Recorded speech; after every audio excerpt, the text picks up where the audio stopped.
100 years of trust. തെരഞ്ഞെടുപ്പ് വാർത്തകളിലേക്ക് സ്വാഗതം. ആദ്യം നോക്കാം പ്രധാന തലക്കെട്ടുകൾ.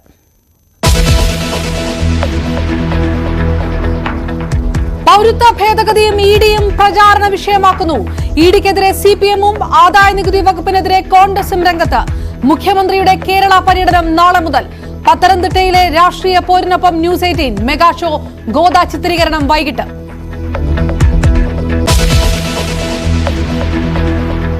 കോൺഗ്രസിന് വീണ്ടും ആദായ നികുതി വകുപ്പിന്റെ നോട്ടീസ്. 1700 കോടി രൂപ അടയ്ക്കണമെന്ന ആവശ്യം. പരാജയ ഭീതി മൂലം ബിജെപി വിഭ്രാന്തിയിലെന്ന് കെ സി വേണുഗോപാൽ.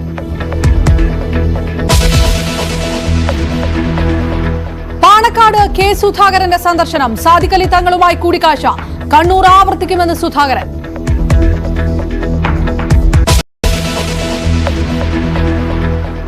ആറ്റിങ്ങലിൽ വി മുരളീധരന്റെ പത്രികാ സമർപ്പണം നാളെ. കെട്ടിവെക്കാൻ തുക നൽകുന്നത് യുക്രൈനിൽ നിന്ന് തിരികെ എത്തിയ വിദ്യാർത്ഥികൾ.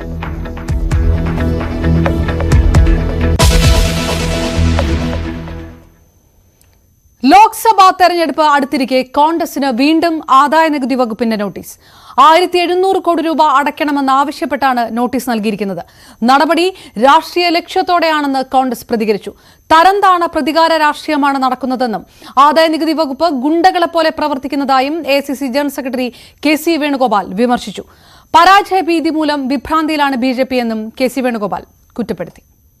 ഇപ്പോൾ ഏറ്റവും തന്നിരിക്കുന്ന നോട്ടീസ് ഞങ്ങൾ 1800 കോടി രൂപ അടക്കണം എന്നുള്ളതാണ്. അപ്പോൾ കോൺഗ്രസ് പാർട്ടിയെ സാമ്പത്തികമായി പാപ്പരാക്കി പ്രഖ്യാപിക്കുന്ന അല്ലെങ്കിൽ പാപ്പരാക്കുക, ഇല്ലാതാക്കുക എന്നുള്ള ഒരു ലക്ഷ്യത്തോടു കൂടി നരേന്ദ്രമോദി നടത്തുന്ന ഗൂഢപദ്ധതിയുടെ ഭാഗമായിട്ടാണ് ഇത് സംഭവിച്ചിരിക്കുന്നത്. ഞങ്ങൾ മനസ്സിലാക്കിയെടുത്തോളം, ഞങ്ങൾക്ക് വിവരങ്ങൾ കിട്ടിയെടുത്തോളം BJPയും അവരുടെ അക്കൗണ്ട് സമർപ്പിച്ചിട്ടില്ല യഥാസമയം. കഴിഞ്ഞ 2 കൊല്ലത്തെ വ്യക്തമായിട്ടും അതിൻ്റെ കൃത്യമായ കണക്ക് ഇന്ന് AICC ആസ്ഥാനത്ത് ഞങ്ങളുടെ ട്രഷറർ വാർത്താ സമ്മേളനം നടത്തുന്നുണ്ട്. അവർ കണക്ക് സമർപ്പിച്ചിട്ട് അവർക്ക് കുഴപ്പമൊന്നുമില്ല. ഇത് 2019-ലെത്തിയും 1996-ലെത്തിയും കാര്യം പറഞ്ഞ് തിരഞ്ഞെടുപ്പിന് തൊട്ട് മുമ്പ് ഞങ്ങളുടെ അക്കൗണ്ടിലുള്ള ഫണ്ട് മുഴുവൻ മരവിപ്പിച്ചു. ഇപ്പം ഞങ്ങളോട് ഇത്രയും ഫണ്ട് അടക്കാൻ പറഞ്ഞിരിക്കുക. ഇത് ജനാധിപത്യം കശാപ്പ് ചെയ്യാനും കൊല ചെയ്യാനും വേണ്ടി, എതിർക്കുന്ന രാഷ്ട്രീയ പാർട്ടികളെ ഇല്ലായ്മ ചെയ്യാൻ വേണ്ടി ഏറ്റവും കൂടുതൽ ഭരണയന്ത്രം ദുരുപയോഗപ്പെടുത്തുന്ന രീതിയിലാണ് ഇത് വന്നിരിക്കുന്നത്. ഇത് ജനങ്ങളോട് പറയാനാണ് ജനങ്ങൾ മനസ്സിലാക്കണം. ഇത് ഇന്ത്യ ജനാധിപത്യത്തിന് പേരുകേട്ട രാജ്യം, ലോകത്തിലെ ഏറ്റവും വലിയ ജനാധിപത്യ രാജ്യത്ത് ഭരണകക്ഷി അവരുടെ സ്വാധീനം ഉപയോഗിച്ചുകൊണ്ട് ഒരു പ്രധാന പ്രതിപക്ഷ പാർട്ടിയോട് ചെയ്യുന്ന സംഭവമാണ്. എല്ലാ പ്രതിപക്ഷ പാർട്ടികളെയും ടാർഗറ്റ് ചെയ്തുകൊണ്ടിരിക്കുന്ന സമീപനമാണ് സ്വീകരിക്കുന്നത്. അത് പരാജയം ഉറപ്പായതിൻ്റെ വിഭ്രാന്തിയിൽ നിന്നുണ്ടായിട്ടുള്ള മരണവെപ്രാളമാണ് അവർ കാണിച്ചുകൊണ്ടിരിക്കുന്നത്. കെ സുധാകരൻ പാണക്കാടെത്തി മുസ്ലിം ലീഗ് സംസ്ഥാന അധ്യക്ഷൻ സാദിഖ് അലി ശിഹാബ് തങ്ങളുമായി കൂടിക്കാഴ്ച നടത്തി. കണ്ണൂരിൽ നാമനിർദ്ദേശ പത്രിക നൽകുന്നതിന് മുന്നോടിയായാണ് കൂടിക്കാഴ്ചയെന്നും തന്റെ ധാർമ്മിക ഉത്തരവാദിത്വമാണെന്നും കെ സുധാകരൻ പറഞ്ഞു. നല്ല സൗഹാർദ്ദവും നല്ല ബന്ധവും മെയിൻറ്റെയിൻ ചെയ്യുക എന്നത് ഞങ്ങളുടെ ഒരു പൊളിറ്റിക്കൽ പോളിസിയാണ്. അപ്പോൾ നോമിനേഷൻ കൊടുക്കാൻ പോവുകയാണ്. അപ്പോൾ തങ്ങളോടും അതുപോലെ കുഞ്ഞാലിക്കുട്ടി സാഹിബോടും വന്ന് ഇത്രാം തീയതി നോമിനേഷൻ കൊടുക്കുന്നു എന്ന് പറയാൻ അതെൻ്റെ ധാർമ്മികമായ ഉത്തരവാദിത്തമാണ്. അതിനുവേണ്ടി വന്നതാണ്. മകളെ രക്ഷിക്കാൻ ശ്രമിച്ച ഒരു സർക്കാരിൻ്റെ തലവൻ, ആ തലവൻ ഇപ്പം തല പൂത്തിക്കിടക്കുകയാണ്. അതൊക്കെ ഒരു പൊളിറ്റിക്കലി വലിയ ചേഞ്ചല്ലേ. ആ ചേഞ്ച് അതൊക്കെ ജനങ്ങളിലേക്ക് ഉണ്ടാക്കുന്ന ഇവർക്കെതിരെ ഇടതുപക്ഷത്തിനെതിരെ ഉണ്ടാക്കുന്ന അഭിപ്രായം വളരെ ശക്തമായി എതിരായ അഭിപ്രായം വരും, സ്വാഭാവികമാണ്. അതുകൊണ്ട് ഞങ്ങളെ സംബന്ധിച്ചിടത്തോളം ഞങ്ങൾക്ക് ഒരു ആശങ്കയുമില്ല. കേരളത്തിലെ രാഷ്ട്രീയ മണ്ഡലത്തിൽ നമ്മുടെ UDF സംവിധാനം വളരെ ശക്തമാണ്. ഒരു അഭിപ്രായ വ്യത്യാസം എവിടെയുമില്ല. നമ്മൾക്ക് കിട്ടേണ്ടുന്ന കാശൊക്കെ അവിടെ കേന്ദ്രം അടിച്ച് പൊളിച്ച് കൊണ്ടുപോകല്ലേ. നമുക്ക് യാതൊരു രക്ഷയില്ലെന്ന്. ഇതൊരു ഇത്ര നെറികെട്ട ഒരു ജനാധിപത്യ വിരുദ്ധ നടപടി ഈ ലോകത്ത് ഒരു രാഷ്ട്രീയ പാർട്ടി നടത്തൂല എന്നുള്ളതാണ് ഞങ്ങളെയൊക്കെ അഭിപ്രായം. ED BJPയുടെ ഇലക്ഷൻ ഡിപ്പാർട്ട്മെന്റ് എന്ന കോഴിക്കോട്ടെ LDF സ്ഥാനാർത്ഥി എളമരം കരീം. കേരളത്തിൽ ഇടിക്ക് ഒന്നും ചെയ്യാനാകില്ലെന്നും എളമരം കരീം ന്യൂസ് 18 പറഞ്ഞു. പര്യടന പരിപാടികൾ കഴിഞ്ഞു, നോമിനേഷനിലേക്ക് കടക്കുകയാണ്. എങ്ങനെയാണ് ഈ ആത്മവിശ്വാസം കൂടുതൽ വർദ്ധിച്ചുകൊണ്ടിരിക്കുകയാണോ ഓരോ ദിവസം കഴിയുന്നത്? കണ്ടില്ലേ, രാവിലെ തന്നെ ജനക്കൂട്ടം നഗരത്തിലാണിത്. നാട്ടിൻപുറത്തൊക്കെ ആണെങ്കിൽ സ്വാഭാവികമാണ്. ഞാൻ ഒരു 10ലേറെ തെരഞ്ഞെടുപ്പിന്റെ പ്രവർത്തനത്തിൽ ഭാഗമാക്കാണ് ഈ നഗരത്തിൽ. എനിക്ക് ഇതുവരെ ഇല്ലാത്ത അനുഭവമാണ്. തോട്ടത്തിൽ രവി പറയായിരുന്നു, അദ്ദേഹം MLA ആകുന്നതിന് മുമ്പ് കോർപ്പറേഷൻ മേയർ, ഈ നാട്ടിലെ എല്ലാ പ്രവർത്തനത്തിനും പങ്കാളിയാണ്. ഇങ്ങനെ ഒരു ആവേശകരമായ ജനക്കൂട്ടത്തെ ഞങ്ങൾ കണ്ടിട്ടില്ല. ഒരു മാറ്റത്തിന് വേണ്ടി അവർ ആഗ്രഹിക്കുന്നു, ഇടതുപക്ഷത്തെ അവർ വിശ്വസിക്കുന്നു. ആ വൈകാരികതയാണ് ഞങ്ങൾ തമ്മിലുള്ള അടുപ്പം. ഈ നോമ്പുകാലമാണ്, ദുഃഖവെള്ളിയാണ്, ഇത്തരം സാഹചര്യങ്ങളൊക്കെ ഉണ്ട് അല്ലേ? എന്നിട്ടും ജനങ്ങൾ വന്ന് സ്വീകരിക്കുന്നു, സ്ഥാനാർത്ഥിയോട് വളരെ അടുപ്പം കാണിക്കുന്നു, ഇടതുപക്ഷം ജയിക്കണമെന്ന വികാരം അവർ ഉയർത്തിക്കൊണ്ടുവരും. രാഷ്ട്രീയ സാഹചര്യങ്ങൾ മാറുകയാണ്. നേരത്തെ SFIO ആണെങ്കിൽ ഇപ്പോൾ ED തന്നെ നേരിട്ട് കളത്തിലിറങ്ങുകയാണ്. ഈ EDയുടെ വരവിനെ ഒരു രാഷ്ട്രീയമായി നിങ്ങൾ കാണുന്നുണ്ടോ? ED എന്ന് പറഞ്ഞാൽ ഇലക്ഷൻ ഡ്യൂട്ടി എന്നാണ് ഇപ്പോൾ പറയുന്നത്. കേജ്രിവാളിനെ അറസ്റ്റ് ചെയ്ത് ജയിലിലാക്കിയത് എന്തടിസ്ഥാനത്തിലാണ്? അദ്ദേഹത്തിനെതിരായ പരാതിയിൽ പിടികൂടിയ ഒരു കമ്പനിയുടെ ഡയറക്ടർ മാപ്പ് സാക്ഷിയാക്കിയിട്ട് അടിസ്ഥാനരഹിതമായ ഒരു ആരോപണം, ആ മാപ്പ് സാക്ഷി പറഞ്ഞതാണ് ഇദ്ദേഹത്തെ അറസ്റ്റ് ചെയ്യാൻ ഉപയോഗിച്ച ആർഗ്യുമെന്റ്. ഇതെന്തൊരു തോന്നിവാസം! ഇതുപോലെ തന്നെയാണ് ഹേമന്ത് സോറനെ പിടിച്ചത് ജാർഖണ്ഡ്. ഒരു അഴിമതിയും ഇതുവരെ തെളിയിക്കാൻ പറ്റിയിട്ടില്ല, ജയിലിലിട്ട്. ഈ BJP ആഗ്രഹിക്കുന്ന വിധത്തിൽ വർഗീയവൽക്കരണം കൊണ്ട് ജയിക്കാൻ കഴിയില്ല എന്നവർക്ക് ബോധ്യമായപ്പോൾ പ്രതിപക്ഷത്തെ അടിച്ചമർത്തുകയാണ്. കേരളത്തിലൊന്നും പിന്നെ നടക്കില്ല എന്നുള്ളതുകൊണ്ടാണ് ഇങ്ങോട്ട് വരാത്ത, ആഗ്രഹമില്ലാത്തതുകൊണ്ടല്ല. അല്ല, ഇപ്പോൾ ഈ പുതിയ കേസ് വഴി വരാനൊരു ശ്രമം നടത്തുന്നുണ്ട്. കേരള മുഖ്യമന്ത്രി തന്നെയാണ് ലക്ഷ്യം വെക്കുന്നതെന്ന് തോന്നുന്നുണ്ടോ നിങ്ങൾക്ക്? അത് പലരുടെ ആഗ്രഹമാണ്, അതൊന്നും ഇവിടെ നടക്കില്ല, കേരളത്തിൽ നടക്കില്ല. ഇല്ലെന്ന് തന്നെയാണ് വിശ്വസിക്കുന്നത്. തീർച്ചയായിട്ടും അനങ്ങാൻ പറ്റില്ല. ഒപ്പം ഈ കോൺഗ്രസ് ഇപ്പോൾ പരിഹസിക്കുന്നത് ഈ LDF മത്സരിക്കുന്ന അല്ലെങ്കിൽ CPM മത്സരിക്കുന്നത് ഈ ചിഹ്നം രക്ഷപ്പെടുത്താൻ വേണ്ടിയാണ്. ഈനാമ്പേച്ചിയും മരപ്പട്ടിയും നീരാളിയും ഒന്നും വരാൻ വേണ്ടിയല്ല, പക്ഷെ ഞങ്ങൾ മത്സരിക്കുന്നത് ഇന്ത്യ ഭരിക്കാനാണ് എന്നാണ് അവകാശപ്പെടുന്നത്. കോൺഗ്രസിന്റെ ദയനീയമായ അവസ്ഥ കാണുന്ന ഒരാൾക്കും അവരുടെ ഈ അവകാശവാദം ശരിയാണെന്ന് പറയാൻ പറ്റില്ല. ഭരണമുണ്ടായിരുന്ന, നേരത്തെ ഭരിച്ചിരുന്ന മധ്യപ്രദേശും രാജസ്ഥാനും അവർ നഷ്ടപ്പെടുത്തി. ഹിമാചൽ പ്രദേശിലെ 8 MLA-മാർ ഉത്തരാഖണ്ഡിൽ BJPയുടെ കസ്റ്റഡിയിലാണ്. എന്നാണ് ആ ഗവൺമെന്റ് പൊളിഞ്ഞു വീഴുകയെന്നറിയില്ല. അവർക്ക് ഇന്ത്യ രാജ്യത്ത് എവിടെയാണ് സ്വാധീനമുള്ളത്? അവർക്ക് നിലവിലുള്ള അവസ്ഥ പുനഃസ്ഥാപിക്കാൻ കഴിയുമെന്ന് സംശയമാണ്. ഇടതുപക്ഷ പ്രാദേശിക മതേതര പാർട്ടികൾ ചേർന്ന ഒരു കൂട്ടുകെട്ടായിരിക്കും പാർലമെന്റിൽ ഡോമിനേറ്റ് ചെയ്യുക.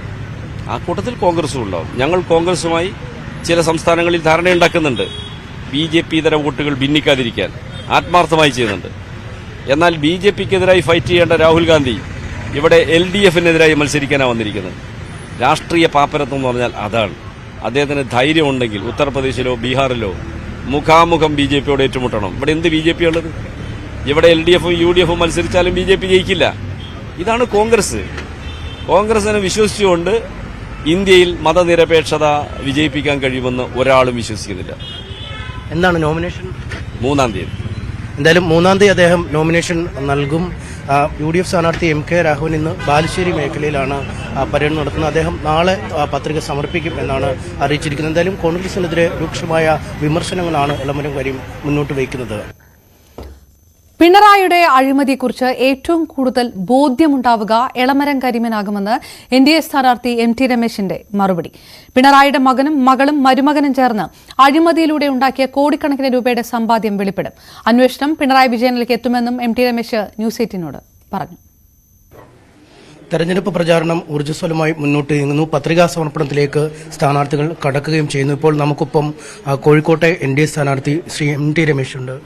എങ്ങനെ പോകുന്നു? പത്രികാ സമർപ്പണത്തിലേക്ക് നീങ്ങുന്നു. വളരെ ദീർഘ ദിവസങ്ങൾ ഇപ്പോൾ ജനങ്ങളുമായി നേരിട്ട് ആശയവിനിമയത്തിന് ലഭിച്ചു അല്ലേ? അത് തെരഞ്ഞെടുപ്പിന്റെ നേരിട്ടുള്ള പ്രവർത്തനത്തിലേക്ക് കടക്കുകയാണ്. ഞാൻ 3-ാം തീയതിയാണ് നാമനിർദ്ദേശ പത്രിക സമർപ്പിക്കുന്നത്. ഇപ്പോൾ 2 വട്ടം പാർലമെന്റ് മണ്ഡലത്തിലെ എല്ലാ ഭാഗത്തും കവർ ചെയ്തു.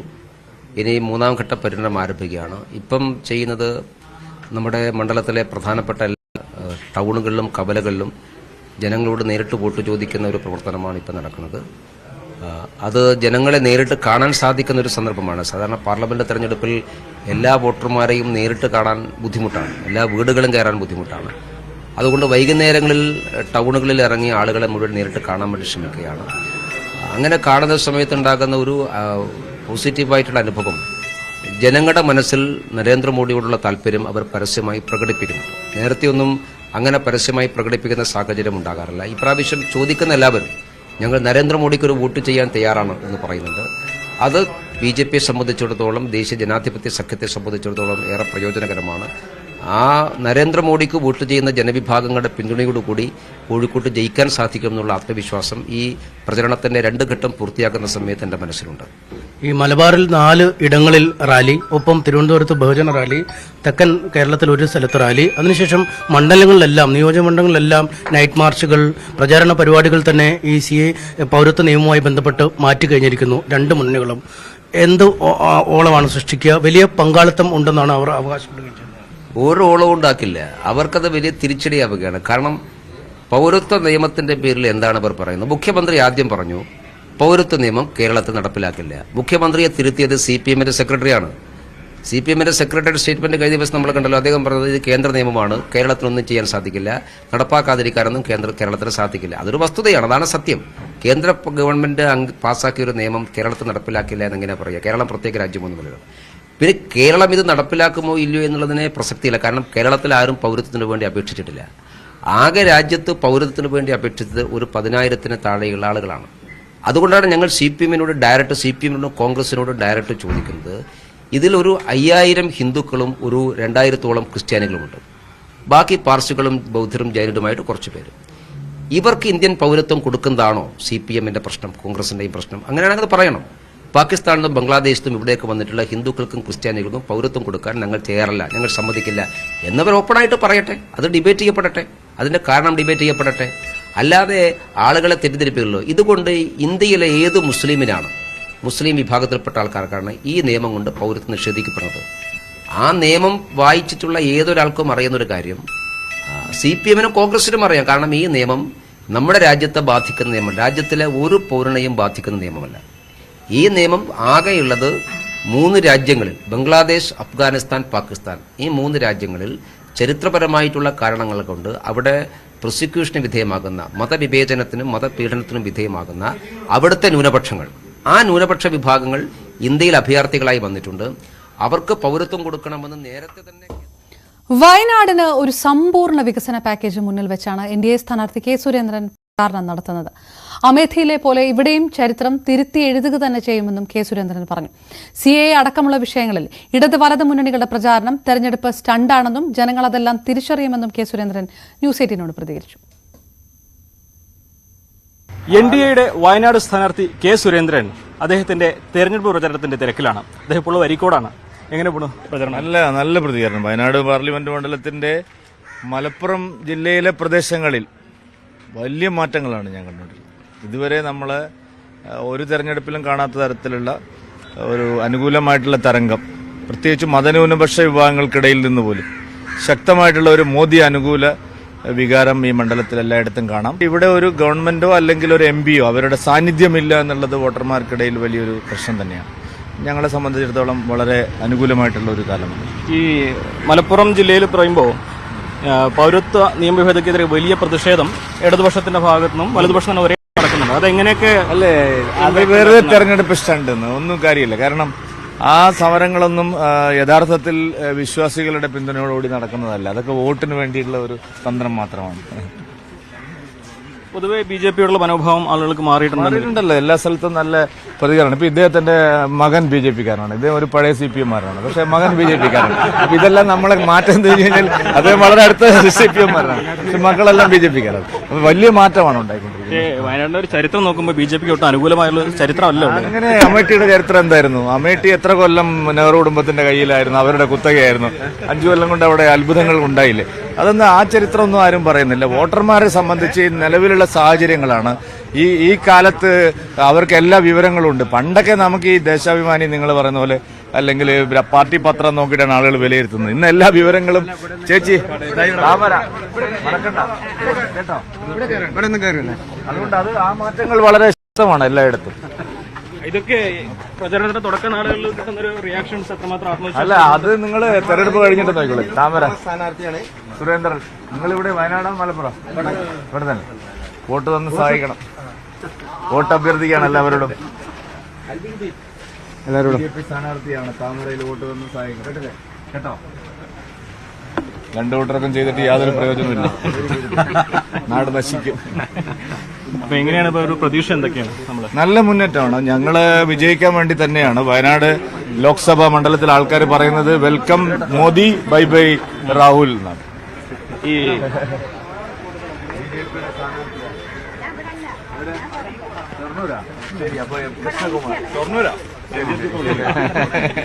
വയനാട്ടില് മുന്നോട്ട് വയ്ക്കുന്ന പ്രധാനപ്പെട്ട മുദ്രാവാക്യം എന്തൊക്കെയാണ്?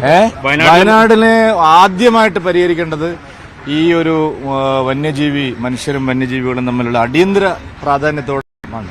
പിന്നെ കണക്ടിവിറ്റി, റെയിൽ, ഞങ്ങള് ബ്രിട്ടീഷുകാർ തുടങ്ങിയതാണ് നഞ്ചങ്കോട് റെയിൽ പാത. ഇവിടെ ഇങ്ങനെ ഇഴഞ്ഞു നീങ്ങുകയാണ്. ഇപ്പൊ സർവേ ആയി അടുത്ത 5 കൊല്ലത്തിനിടയിൽ വയനാട് റെയിൽ ഒരു എയർ സ്ട്രിപ്പ് എങ്കിലും വേണം. അതുപോലെ രാത്രിയാത്രാ നിരോധനത്തിന്റെ കുറച്ച് പ്രശ്നങ്ങളുണ്ട്. അതുപോലെ ആസ്പിറേഷൻ ജില്ലയാണ് വയനാട്.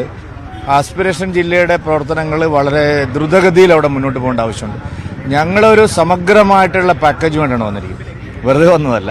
വയനാടിന്റെ മണ്ഡലത്തിലെ ജനങ്ങളുടെ വികസന പ്രശ്നങ്ങളിൽ ഒരു കൃത്യമായിട്ടുള്ള മാസ്റ്റർ പ്ലാൻ തയ്യാറാക്കിയിട്ടാണ് വന്നിരിക്കുന്നത്. അത് ഞങ്ങൾ ജനങ്ങളുടെ മുമ്പിൽ വയ്ക്കും.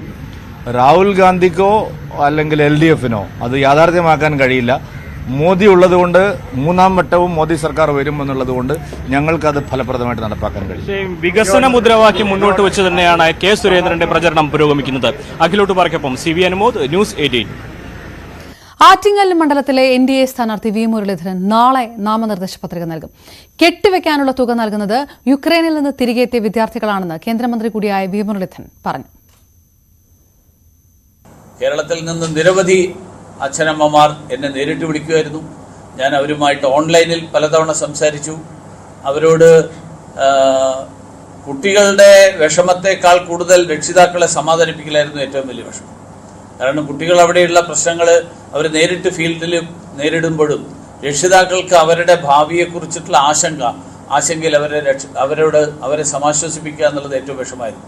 അവർക്കൊക്കെ ഒരു തരത്തിൽ ആത്മവിശ്വാസം നൽകാൻ സാധിച്ചു എന്നുള്ളത് വളരെ ചാരിതാർത്ഥ്യത്തോടു കൂടിയാണ് ഞാൻ ഇപ്പോൾ ഓർക്കുന്നത്.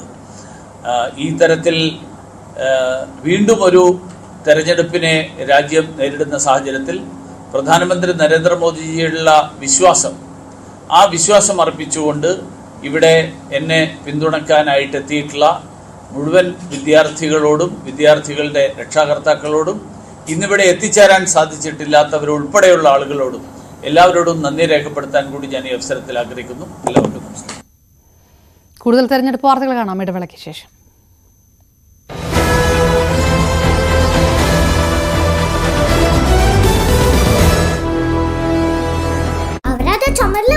അവന്യൂ കോടതി 4 ദിവസത്തെ കൂടി കസ്റ്റഡിയിൽ വിട്ടിരിക്കുന്നു. അപ്പോൾ ED പറയുന്ന പ്രധാനപ്പെട്ട കാര്യം കേജ്രിവാളിനെ ഒന്ന് വിശദമായി ചോദ്യം ചെയ്യേണ്ടതുണ്ട്. കാരണം ഗോവയിൽ നിന്നുള്ള നേതാക്കളെ അറസ്റ്റ് ചെയ്തിട്ടുണ്ട്. അവർക്കൊപ്പം ഇരുത്തി ചോദ്യം ചെയ്യണമെന്നൊരു ആവശ്യം ED മുന്നോട്ട് വെക്കുന്നു. കാരണം ഈ മദ്യനയത്തിലെ അഴിമതിയിലൂടെ ലഭിച്ച പണം അത് ഗോവയിലെ തെരഞ്ഞെടുപ്പ് പ്രചാരണത്തിനാണ് പോയിട്ടുള്ളത്. അപ്പോൾ അവർക്കൊപ്പം ഇരുത്തിക്കൊണ്ട് കേജ്രിവാളിനെ ചോദ്യം ചെയ്യണം. മാത്രവുമല്ല കഴിഞ്ഞ ദിവസങ്ങളിലൊക്കെ തന്നെ ചോദ്യം ചെയ്യലിനോട് സഹകരിക്കാത്തൊരു സമീപനമാണ് കേജ്രിവാളിൻ്റെ ഭാഗത്തുനിന്ന് ഉണ്ടായത്. പ്രത്യേകിച്ച് ഫോണിൻ്റെ അടക്കം പാസ്വേഡുകൾ കൈമാറാൻ കേജ്രിവാൾ തയ്യാറാകുന്നില്ല എന്നായിരുന്നു ED ഇന്നലെ കോടതിയിൽ പറഞ്ഞത്. അതിനുശേഷമാണ് 4 ദിവസത്തെ കസ്റ്റഡിയിൽ കൂടി വിട്ടിരിക്കുന്നത്. അപ്പോൾ ഇനി കസ്റ്റഡി കാലം അവസാനിക്കുമ്പോൾ എന്ത് സംഭവിക്കും എന്നുള്ളത് നിർണായകമാണ്. അതായത് ED കസ്റ്റഡിയിൽ ആവശ്യപ്പെടാതിരിക്കുകയും ജുഡീഷ്യൽ കസ്റ്റഡിയിൽ വിടുകയും ചെയ്താൽ തിഹാർ ജയിലിലേക്ക് കേജ്രിവാൾ പോകേണ്ടി വരും. അങ്ങനെ തിഹാർ ജയിലിലേക്ക് പോകുമ്പോൾ എന്തായിരിക്കും ഭാവി നിലപാടുകൾ? പ്രത്യേകിച്ച് ലഫ്റ്റനന്റ് ഗവർണർ ഇതിനോടകം തന്നെ വ്യക്തമാക്കിയിട്ടുണ്ട്, ജയിലിൽ ഇരുന്നു കൊണ്ട് ഭരിക്കാൻ കേജ്രിവാളിനെ അനുവദിക്കില്ല, അത്തരമൊരു സാഹചര്യം ഉണ്ടാക്കില്ല എന്ന് ലഫ്റ്റനന്റ് ഗവർണർ VK സക്സേന വ്യക്തമാക്കുകയും ചെയ്തിട്ടുണ്ട്. പക്ഷേ ആം ആദ്മി പാർട്ടി പറയുന്നത്, കേജ്രിവാൾ പറയുന്നത് താൻ ജയിലിൽ ഇരുന്നു കൊണ്ട് ഭരിക്കുമെന്നാണ്. അപ്പോൾ അത് വലിയ രീതിയിലൊരു ഭരണഘടനാ പ്രതിസന്ധി ഉണ്ടാക്കും എന്നാണ് ലഫ്റ്റനന്റ് ഗവർണർ അടക്കമുള്ളവർ പറയുന്നത്. അതുമായി ബന്ധപ്പെട്ട രാഷ്ട്രപതി ഭരണം ഏർപ്പെടുന്നതുമായി ബന്ധപ്പെട്ട കൂടിയാലോചന അടക്കം ലഫ്റ്റനന്റ് ഗവർണർ ഇതിനോട് തന്നെ നടത്തുകയും ചെയ്തു.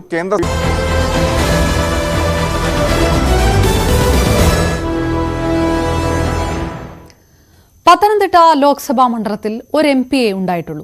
അത് ആന്റോ ആന്റണിയാണ്. ഇത്തവണ മണ്ഡലം പിടിക്കാമെന്ന പ്രതീക്ഷയിൽ മുൻ ധനമന്ത്രി തോമസ് ഐസക്കിനെ LDF കളത്തിലിറക്കിയപ്പോൾ NDA സ്ഥാനാർത്ഥി അനിൽ ആന്റണിക്കായി പ്രചാരണത്തിനെത്തിയത് പ്രധാനമന്ത്രി നരേന്ദ്രമോദി തന്നെ. തിളച്ചുമറിയുന്ന പത്തനംതിട്ട മണ്ഡലത്തിലൂടെ രഞ്ജിത്ത് രാമചന്ദ്രനും R കിരൺ ബാബു. പത്തനംതിട്ടയിൽ വലിയ പോരാട്ട ചൂടാണ്. കാരണം മറ്റൊന്നുമല്ല, നമുക്കറിയാം കഴിഞ്ഞ തെരഞ്ഞെടുപ്പിന്റെ ഒരു പ്രത്യേകത ഇവിടെ BJP സ്ഥാനാർത്ഥി കെ സുരേന്ദ്രനായിരുന്നു. 2,97,000 വോട്ട് വാങ്ങിയ ഒരു മണ്ഡലമാണ്. അവിടെയാണ് BJPയുടെ സാന്നിധ്യം മണ്ഡലത്തിൽ അറിഞ്ഞു തുടങ്ങിയ ഒരു തെരഞ്ഞെടുപ്പായിരുന്നു അത്. ശബരിമലയുടെ സ്വാധീനമൊക്കെ വലിയ ഘടകമായിരുന്നു അന്ന്. ഇത്തവണ തോമസ് ഐസക്കും പോലെ വളരെ പ്രധാനപ്പെട്ട ഒരു LDF നേതാവ്, CPM നേതാവ് ഇവിടെ മത്സരത്തിലെത്തുന്നു. അദ്ദേഹം കഴിഞ്ഞ 2 വർഷമായി ഈ മണ്ഡലത്തിലെ ചുമതല വഹിക്കുന്ന ഒരാൾ കൂടിയാണ്. നേരത്തെയൊക്കെ പത്തനംതിട്ട ഏതാണ്ട് CPM വലിയ താല്പര്യം കാണിക്കാത്ത ഒരു മണ്ഡലമായിരുന്നു. അതനുസരിച്ച് കോൺഗ്രസ് വിട്ട് വന്ന വിമതരെയോ അങ്ങനെയുള്ള അത്ര പ്രാധാന്യമില്ലാത്ത സ്ഥാനാർത്ഥികളൊക്കെ അവതരിപ്പിച്ചിരുന്ന ഒരു മണ്ഡലമായിരുന്നുവെങ്കിൽ ഇത്തവണ അവർ പോരാട്ടം കഴിപ്പിക്കുന്നത് ഐസക്കിനെ ഇറക്കി തന്നെയാണ്. കാരണം നമുക്കറിയാം, ഓരോ മണ്ഡലത്തിലെ പോരാട്ടവും CPM നിർണായകമായി തന്നെ കാണുന്ന ഒരു തെരഞ്ഞെടുപ്പ് കൂടിയാണ് ഇത്. AK ബാലന്റെയൊക്കെ പരാമർശത്തിൽ നിന്ന് നമ്മളത് മനസ്സിലാക്കിയതുമാണ്. ആന്റോ ആന്റണിയെ നേരിടാൻ തോമസ് ഐസക് വരുന്നു. ആന്റോ ആന്റണി നമുക്കറിയാം സിറ്റിംഗ് MP ആണ്. പത്തനംതിട്ട മണ്ഡലം രൂപീകരിച്ച സമയം മുതൽ തന്നെയുള്ള MP ആണ് ആന്റോ ആന്റണി. 4ാം തവണയാണ് ആന്റോ ആന്റണി ഇവിടെ മത്സരിക്കാൻ ഒരുങ്ങുന്നത്. ഓരോ തവണയും ഭൂരിപക്ഷം കുറഞ്ഞു വരുന്നു എങ്കിൽ പോലും ആന്റോ ആന്റണിയുടെ ജനസ്വാധീനത്തിലൊട്ടും കുറവില്ല. കോട്ടയം ജില്ലയിലെ 2 മണ്ഡലങ്ങളും പത്തനംതിട്ടയിലെ 5 മണ്ഡലങ്ങളും ചേർന്ന ഒരു ലോക്സഭാ മണ്ഡലം കൂടിയാണ് പത്തനംതിട്ട. അങ്ങനെ അവിടെ അനിൽ ആന്റണിയെ അവതരിപ്പിച്ച് BJP വലിയ പോരാട്ടം കാഴ്ചവെക്കാൻ ശ്രമിക്കുന്നു. അങ്ങനെ ഓരോ തരത്തിലുള്ള പ്രത്യേകതകളുള്ള സ്ഥാനാർത്ഥികൾ അവതരിക്കുന്ന മണ്ഡലം കൂടിയാണ് പത്തനംതിട്ട എന്ന് കാണണം. കഴിഞ്ഞ തെരഞ്ഞെടുപ്പിൽ നമുക്കറിയാം ആന്റോ ആന്റണി വിജയിച്ചു. വലിയ ശബരിമല തരംഗത്തിൽ UDF കേരളം ഒന്നാകെ തൂത്തുവാരിയപ്പോൾ, ആലപ്പുഴ ഒഴിച്ച് കേരളം ഒന്നാകെ തൂത്തുവാരിയപ്പോൾ UDF-നൊപ്പം നിന്ന ഒരു മണ്ഡലമാണ് പത്തനംതിട്ട. പക്ഷേ ഭൂരിപക്ഷം കുറവായിരുന്നു. അതൊക്കെയാണ് ഇത്തവണ LDF-ന്റെ പ്രതീക്ഷ, BJP-യുടെ വോട്ട് വിഹിതം വർദ്ധിപ്പിക്കുന്നതിലെ പ്രതീക്ഷ. അങ്ങനെ നിരവധിയായ ഘടകങ്ങൾ ഈ മണ്ഡലത്തിലുണ്ട്. കിരൺ, കഴിഞ്ഞ തവണത്തെ പോരാട്ടം 2019 വലിയ പോരാട്ടമായിരുന്നു. സാക്ഷാൽ K സുരേന്ദ്രനെ ഇവിടെ മത്സരിപ്പിച്ചുകൊണ്ട് BJP വലിയ ശ്രമം നടത്തിയ ഒരു മണ്ഡലമാണ്. പക്ഷേ ഇതുപോലെ കോൺഗ്രസിനാണ് അത് ഗുണം ചെയ്തതും. എന്തായിരുന്നു ആ പോരാട്ടങ്ങളുടെ പ്രത്യേകത? ഈ മണ്ഡലം രൂപീകരിച്ചിട്ടും അധികകാലമായിട്ടില്ല. ഈ മണ്ഡലം രൂപീകരിച്ച കാലം മുതൽ മണ്ഡലത്തിന് ഒറ്റ MP മാത്രമേ ഉണ്ടായിട്ടുള്ളൂ. അത് ആന്റോ ആന്റണിയാണ്. ആന്റോ 3 മത്സരം 2009-ലായാലും 2014-ലായാലും 2019-ലായാലും ആന്റോ ആന്റണി തന്നെയാണ് വിജയിച്ചത്. പക്ഷേ ആന്റോ ആന്റണി ആദ്യ തെരഞ്ഞെടുപ്പിൽ 51% വോട്ട് നേടി വലിയ ഭൂരിപക്ഷത്തിലാണ് വിജയിച്ചത്. 4 ലക്ഷത്തിന്റെ മാർക്കൊക്കെ കടന്നിരുന്നു. പക്ഷേ പിന്നീട് നടന്ന 2 തെരഞ്ഞെടുപ്പിലും അദ്ദേഹത്തിന്റെ ആകെ വോട്ട് കുറവായിരുന്നു ഉണ്ടായത്. പക്ഷേ BJP-യുടെ വളർച്ച കൂടിയാണ് അതിൽ ഒരു പ്രധാനപ്പെട്ടത്. ആദ്യ തെരഞ്ഞെടുപ്പിൽ 2009-ലെ തെരഞ്ഞെടുപ്പിൽ V രാധാകൃഷ്ണ മേനോൻ മത്സരിക്കുമ്പോൾ 56,000 വോട്ട് മാത്രമാണ് ഉണ്ടായിരുന്നത്. അതിനുശേഷം 2014-ലേക്ക് MD രമേശ് ഇവിടെ സ്ഥാനാർത്ഥിയായി എത്തുന്നു. MD രമേശ് സ്ഥാനാർത്ഥി എത്തുമ്പോൾ ഏകദേശം അത് 1,40,000-ത്തിനടുത്തേക്ക് 38,000-ത്തിലേക്ക് വോട്ട് വിഹിതം ഉയരുന്നു. കഴിഞ്ഞ തെരഞ്ഞെടുപ്പിന്റെ ഒരു വലിയ പ്രത്യേകത ശബരിമല നിൽക്കുന്ന മണ്ണാണിത്. അതുകൊണ്ട് ശബരിമല ഒരു സമരം, ശബരിമല സ്ത്രീ പ്രവേശനവുമായി ബന്ധപ്പെട്ട വിഷയങ്ങളൊക്കെ ഏറ്റവും കൂടുതൽ ചർച്ച ചെയ്യപ്പെടുകയും ഏറ്റവും കൂടുതൽ വൈകാരികമായി കേരളത്തിൽ അതിന്റെ പ്രതിഫലനം ഉണ്ടാവാൻ സാധ്യതയൊക്കെയുള്ള ഒരു സ്ഥലമാണ്. അവിടെ അങ്ങനെയാണ് K സുരേന്ദ്രൻ തന്നെ, BJP സംസ്ഥാന പ്രസിഡന്റ് തന്നെ ഇവിടെ മത്സരത്തിലേക്ക് എത്തുന്നത്. അവിടെ BJP ഒരു കടുത്ത മത്സരത്തെ കാഴ്ചവെച്ചു. അദ്ദേഹം 2,97,000-ഓളം വോട്ട് നേടി എന്ന് പറയുമ്പോൾ തന്നെ വളരെ ഉയർന്ന ഒരു ത്രികോണ പോരാട്ടത്തിലേക്ക്, കേരളത്തിൽ ത്രികോണ പോരാട്ടം നടക്കുന്ന മണ്ഡലങ്ങളിൽ തിരുവനന്തപുരം കഴിഞ്ഞാൽ 2ാമത്തെ മണ്ഡലം എന്ന് പറയുന്നത് പത്തനംതിട്ട എന്ന് തന്നെ പറയേണ്ടി വരും. ഈ BJP-യുടെ ആ സ്ഥാനത്ത് ഇത്തവണ സ്ഥാനാർത്ഥി എത്തുന്നത് അനിൽ ആന്റണിയാണ്. ഈ അനിൽ ആന്റണി സ്ഥാനാർത്ഥി എത്തുമ്പോൾ കഴിഞ്ഞ തവണ കിട്ടിയ വോട്ട് നിലനിർത്താൻ, സുരേന്ദ്രന്റെ വോട്ട് നിലനിർത്താൻ കഴിയുമോ? ശബരിമലയുടെ സാഹചര്യം മറികടന്നു കഴിഞ്ഞു, അല്ലെങ്കിൽ അതിപ്പോൾ പ്രധാനപ്പെട്ട ഒരു ചർച്ചാ വിഷയമേ അല്ല. ശബരിമലയ്ക്ക് ശേഷം നടന്ന നിയമസഭാ തെരഞ്ഞെടുപ്പിൽ ഇവിടുത്തെ 7 മണ്ഡലങ്ങളിലും വിജയിച്ചത് ഇടതുമുന്നണിയാണ്. ഒരിടത്ത് പോലും ഇടതുമുന്നണിക്ക്, ഇതെല്ലാം പരമ്പരാഗതമായിട്ട് അങ്ങനെ ഇടതുമുന്നണിയുടെ മണ്ഡലങ്ങളൊന്നുമല്ല. ഇവിടെ UDF-നും കൂടി വലിയ സ്വാധീനമുള്ള സ്ഥലം കൂടിയാണ്. പക്ഷേ അവിടെ ഇടതുമുന്നണിയാണ് 7 മണ്ഡലങ്ങളിലും വിജയിച്ചത്. കേരള കോൺഗ്രസ് എമ്മിന്റെ ഇടതുമുന്നണിയിലേക്കുള്ള കടന്നുവരവ് കൂടി ആ വിജയത്തിന് സഹായിച്ചിട്ടുണ്ട് എന്നുള്ളത് ഒരു യാഥാർത്ഥ്യം കൂടിയാണ്. എന്തായാലും ഇത്തവണത്തെ മത്സരത്തിലേക്ക് വരുമ്പോൾ ഇത്തവണ 3 പേരും കരുത്തരാണ്. 3 തവണ MP ആയിരുന്ന നിലയിലുള്ള വലിയ പരിചയം, സാധാരണക്കാരുമായിട്ടുള്ള പരിചയം, ഒട്ടുമിക്ക സ്ഥലങ്ങളിലും ഏതെങ്കിലുമൊക്കെ വികസന പ്രവർത്തനങ്ങൾ ചെയ്തിട്ടുണ്ട് എന്നുള്ള ഒരു വലിയ പ്ലസ് പോയിന്റ് ഉണ്ട്. അതോടൊപ്പം തന്നെ സ്വാഭാവികമായും ഈ 2-3 തവണ MP ആയിരുന്ന ഒരാൾക്ക് ഉണ്ടാകാവുന്ന വിരുദ്ധമായ വികാരങ്ങൾ, അവരുടെ പ്രവർത്തനത്തെ സംബന്ധിച്ചുള്ള പരാതികൾ, വിവിധ കാര്യങ്ങൾക്ക് അത്തരം സ്വാഭാവികമായിട്ട് ഉണ്ടാകാം. അതിൽ ഏതാണ് പ്ലസ് ആണോ മൈനസ് ആണോ കൂടുതൽ എന്നുള്ളതൊക്കെ തെരഞ്ഞെടുപ്പിന് വോട്ടെണ്ണുമ്പോൾ നമുക്ക് തിരിച്ചറിയാൻ കഴിയുക. അതാണ് UDF സ്ഥാനാർത്ഥിയെ സംബന്ധിച്ച്. LDF-നെ സംബന്ധിച്ചാണെങ്കിൽ LDF ആദ്യം ഇവിടെ മത്സരിച്ചത് K അനന്തഗോപനാണ്. ഇവിടുത്തെ പത്തനംതിട്ടയുടെ ജില്ലാ സെക്രട്ടറി ആയിരുന്നു. പക്ഷേ അദ്ദേഹത്തിന് അങ്ങനെ ഒരു വലിയ വിജയത്തിലേക്ക് നേടാൻ കഴിഞ്ഞില്ല. അപ്പോൾ വലിയ വിജയത്തിലേക്ക് ആന്റോ ആന്റണി വരുന്നു. പിന്നീട് അവർ ഫിലിപ്പോസ് തോമസിനെ, കോൺഗ്രസിന്റെ ഇവിടുത്തെ പ്രധാനപ്പെട്ട ഒരു നേതാവിനെ ഇടതുമുന്നണിയിലേക്ക് വന്നപ്പോൾ അദ്ദേഹത്തെ അവതരിപ്പിക്കുന്നു. അപ്പോഴും ആന്റോ ആന്റണിയുടെ വോട്ട് കുറഞ്ഞുവെങ്കിലും ആന്റോ ആന്റണിക്ക് വിജയം ആന്റോ ആന്റണിയുടെ പക്ഷത്ത് തന്നെ നിൽക്കുന്നു. അതിനടുത്ത തവണ വീണ ജോർജ് എന്ന് പറയുന്ന താരതമ്യേന ഇവിടെ അവതരിപ്പിക്കാൻ കഴിയുന്നതിൽ മികച്ച ഒരു സ്ഥാനാർത്ഥിയെ തന്നെ അവതരിപ്പിക്കുന്നു. ഇടതുമുന്നണിയിൽ നിന്ന് നിൽക്കുമ്പോൾ ചെറുപ്പക്കാരി എന്നുള്ളത്, വനിത എന്നുള്ളത്, അതോടൊപ്പം തന്നെ സഭകളുടെയൊക്കെ ഒരു പിന്തുണ, അത്തരം കാര്യങ്ങളെല്ലാം കൂടി ചേർന്ന് അവതരിപ്പിച്ചപ്പോഴും അവിടെയും വിജയം നിന്നത് ആന്റോ ആന്റണിക്ക് തന്നെയാണ്. ഇത്തവണ തോമസ് ഐസക് എന്ന് പറയുന്ന അത്തരം കരുതലിന് അപ്പുറത്തേക്ക് വോട്ട് പിടിക്കാൻ നിഷ്പക്ഷമായി നിൽക്കുന്ന ആളുകളുടെ വോട്ട് പിടിക്കാൻ കൂടി ശേഷിയുള്ള ഒരാളെ അവതരിപ്പിച്ചിരിക്കുന്നു. അത് മുൻകൂട്ടി തന്നെ പത്തനംതിട്ടയുടെ ചുമതല തോമസ് ഐസക് നൽകുന്നു. തോമസ് ഐസക് ഇവിടെ പ്രവർത്തനം ആരംഭിക്കുന്നു. അത്തരത്തിൽ ഇടതുമുന്നണിയും അതിശക്തമായ പോരാട്ടത്തിലേക്ക് വരുന്നു. BJPയുടെ വിഷയത്തിലാണെങ്കിൽ അനിൽ ആന്റണിക്ക് സ്ഥാനാർത്ഥിത്വം കൊടുക്കുന്നു. നരേന്ദ്രമോദി തന്നെ വന്നിട്ട് ഇവിടെ അനിൽ ആന്റണിയുടെ പ്രചരണത്തിന് തുടക്കം കുറിക്കുന്നു. എനിക്ക് തോന്നുന്നു കേരളത്തിൽ ഔദ്യോഗികമായി തെരഞ്ഞെടുപ്പിന് ശേഷം തുടക്കം കുറിച്ചത് അനിൽ ആന്റണിക്ക് മാത്രമാണ്. മോദി സ്ഥാനാർത്ഥി ഈ തിരഞ്ഞെടുപ്പ് പ്രഖ്യാപനത്തിന് മുൻപ് തന്നെ നരേന്ദ്രമോദി പത്തനംതിട്ടയിലെത്തി. അതായത് സ്ഥാനാർത്ഥി പ്രഖ്യാപനത്തിന് ശേഷം തെരഞ്ഞെടുപ്പ് പ്രഖ്യാപിക്കുന്നതിന് മുൻപ് ആദ്യമായി പ്രചരണ രംഗത്ത് ഇറങ്ങുന്ന ഒരു സ്ഥലം കൂടിയാണ് പത്തനംതിട്ട. കാരണം പത്തനംതിട്ടയ്ക്ക് എത്രത്തോളം BJP പ്രാധാന്യം കൊടുക്കുന്നു എന്നുള്ളതാണ് അതിന്റെ അർത്ഥം. നേരത്തെ സുരേന്ദ്രൻ മത്സരിച്ച് 2,97,000 വോട്ട് നേരത്തെ നേടിയിരുന്നു. അനിൽ ആന്റണിക്ക് നേരത്തെ PC ജോർജിന്റെ പേര് ഇടയ്ക്ക് ഇവിടെ കേട്ടിരുന്നു. PC ജോർജ് നമുക്കറിയാം പത്തനംതിട്ടയിലെ 2 മണ്ഡലങ്ങളിൽ പൂഞ്ഞാറിലും കാഞ്ഞിരപ്പള്ളിയിലും ഒക്കെ സ്വാധീനമുള്ള ഒരാളാണ്. PC ജോർജ് ഇവിടെ മത്സരിക്കുന്ന പ്രതീക്ഷിച്ചിരുന്നു. പക്ഷേ അനിൽ ആന്റണിക്ക് സീറ്റ് കൊടുക്കുന്നു. അതിലൂടെ തന്നെ BJP കൃത്യമായ ലക്ഷ്യമാണ്. കാരണം നമ്മൾ ഈ BJP നേതാക്കളൊക്കെ സംസാരിച്ചപ്പോൾ പറഞ്ഞത് അനിൽ ആന്റണിയെ പോലെ AK ആന്റണിയുടെ മകൻ ദേശീയ രാഷ്ട്രീയത്തിലടക്കം ശ്രദ്ധിക്കുന്ന ഒരു നേതാവിന് ഈ പത്തനംതിട്ട പോലെ BJPയുടെ A ക്ലാസ് മണ്ഡലത്തിലല്ലാതെ മറ്റെവിടെ സീറ്റ് കൊടുക്കും എന്നുള്ള ചോദ്യമാണ് ചോദിച്ചത്. PC ജോർജിന് മറ്റു തരത്തിൽ പരിഗണിക്കും എന്ന തരത്തിലാണ്. അനിൽ ആന്റണിയും വലിയ ആത്മവിശ്വാസത്തിലാണ്. മോദിയുടെ വികസന പ്രവർത്തനങ്ങൾ, മോദി നടത്തിയ ക്ഷേമ പരിപാടികൾ ഇവിടെ മണ്ഡലത്തിലുടനീളം പ്രചരിപ്പിക്കാൻ ശ്രമിക്കുന്നുണ്ട്. ഇവിടുത്തെ വികസനമില്ലായ്മ അനിൽ ആന്റണി നമ്മളോട് നൽകിയ ദീർഘമായ അഭിമുഖത്തിൽ പ്രത്യേകമായി പറഞ്ഞു. കഴിഞ്ഞ 15 വർഷമായി ഇവിടുത്തെ MP ഒന്നും ചെയ്തിട്ടില്ല എന്ന പ്രസ്താവന നടത്തിക്കൊണ്ട് ഓരോ മേഖലയും ചൂണ്ടിക്കാട്ടാണ് അനിലിന്റെ ഒരു പോരാട്ടം. യുവമുഖമാണ് BJPയുടെ അനിൽ ആന്റണി. അതൊക്കെ അവർ പ്രതീക്ഷ അർപ്പിക്കുന്നുണ്ട്. അതെങ്ങനെ സ്വാധീനിക്കുമെന്നുള്ളത് കാത്തിരുന്ന് കാണണം. ഏതായാലും തന്റെ ഈ മണ്ഡലത്തിലെ സാന്നിധ്യം, തന്റെ വരവറിയിക്കാൻ അനിൽ ആന്റണിക്ക് സാധിച്ചിട്ടുണ്ട് എന്നത് പ്രധാനമാണ്. നേരത്തെ കിരൺ പറഞ്ഞ പോലെ ഐസക് പരിണിതപ്രജ്ഞനായ രാഷ്ട്രീയക്കാരനാണ്. തെരഞ്ഞെടുപ്പ് തന്ത്രങ്ങൾ അറിയാവുന്ന ആളാണ്. ജനങ്ങൾക്ക് ഇഷ്ടമുള്ള ആളാണ്. ഒപ്പം ആന്റണി എന്ന MP പഴയ സിറ്റിംഗ് MP കൂടി ഇവിടെയുണ്ട്. അങ്ങനെ വലിയ ഒരു നിർണായകമായ പോരാട്ടത്തിനാണ് പത്തനംതിട്ട സാക്ഷ്യം വഹിക്കുന്നത് എന്ന് കരുതാം, അല്ലേ? എന്തായാലും വരും ദിവസങ്ങളിലും ഏറ്റവും കൂടുതൽ ചർച്ചയാവാൻ സാധ്യതയുള്ള ഒരു മണ്ഡലം കൂടിയാണ് പത്തനംതിട്ട. അത്തരത്തിലൊക്കെ ഒരു മത്സരത്തിലേക്ക് ചിലപ്പോൾ ഈ ചിത്രങ്ങളൊക്കെ പലതരത്തിലേക്കൊക്കെ ഇപ്പോൾ കാണുന്നത് വെച്ചിട്ട് നമുക്ക് അവസാനത്തെ തീരുമാനമൊന്നും എടുക്കാൻ കഴിയില്ല. പലപ്പോഴും പല വിഷയങ്ങളൊക്കെ വരുമ്പോൾ അതിനനുസരിച്ച് തെരഞ്ഞെടുപ്പ് ചിത്രം തന്നെ മാറി മറിയാറുണ്ട്. എന്തായാലും പത്തനംതിട്ട കേരളത്തിലെ ശ്രദ്ധിക്കപ്പെടുന്ന ഒരു മണ്ഡലമാണ് എന്നത് ഉറപ്പാണ്. ശരി അഭിലാഷ്. പൂർണ്ണമാകുന്നു ഇലക്ഷൻ വൈബ്സ്. നമസ്കാരം.